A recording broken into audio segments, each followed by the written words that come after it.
Peter Van Houten wore a white linen suit, tailored to account for his rotundity, a powder blue dress shirt, and a green tie. He looked like he was dressed for a colonial occupation of Panama, not a funeral. The minister said, "Let us pray."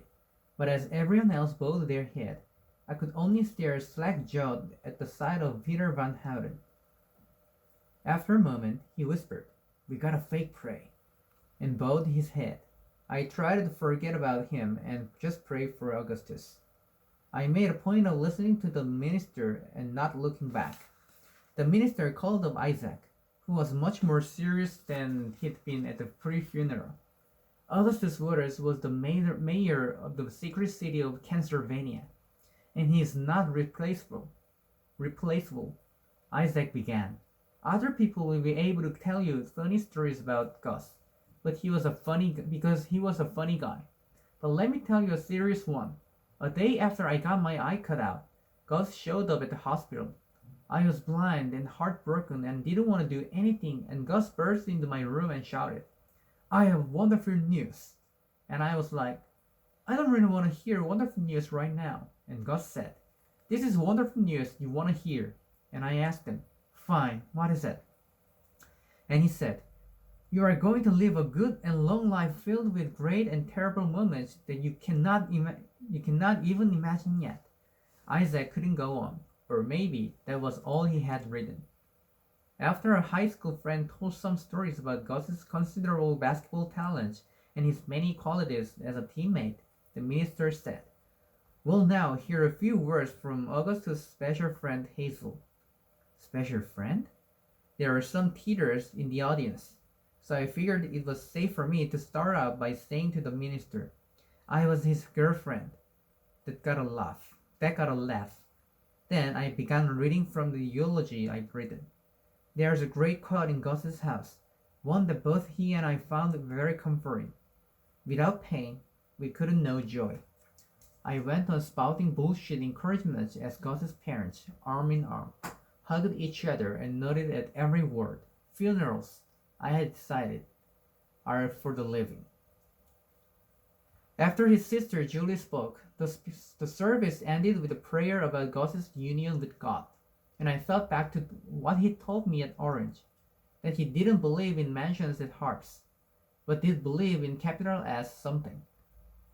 And so I tried to imagine him capital S somewhere as we prayed. But even then I could not quite convince myself that he and I would be together again. I already knew too many dead people. I knew that time would now pass for me differently than it would for him. That I, like everyone in that room, would go on accumulating loves and losses while he would not. And for me, that was the final and truly unbearable tragedy. Like all the innumerable dead, he'd once and for all been demoted from haunted to haunter. And then one of Gus's brothers-in-law brought up a boombox and they played this song Gus had picked out, a sad and quiet song by the Hectic Glow called "The New Partner." I just wanted to go home, honestly. I didn't know hardly any of these people, and I felt Peter Van Houten's little eyes boring into my exposed shoulder blades. But after the song was over, everyone had to come up to me and tell me that I'd spoken beautifully, and that it was a lovely service, which was a lie. It was a funeral. It looked like any other funeral. His pallbearers, cousins, his dad, and uncle, friends I'd never seen, came and got him, and they all started walking toward the hearse. When Mom and Dad and I got in the car, I said, "I don't want to go. I'm tired." "Hazel," Mom said, "Mom, there won't be a place to sit and it'll last forever and I'm exhausted." "Hazel, we have to go for Mr. and Mrs. Waters," Mom said. "Just," I said. I felt so little in the backseat for some reason. I kind of wanted to be little. I wanted to be like 60 years old or something. "Fine," I said. I just started out the window a while. I really didn't want to go. I didn't want to see them lower him into the ground in the spot he'd picked out with his dad.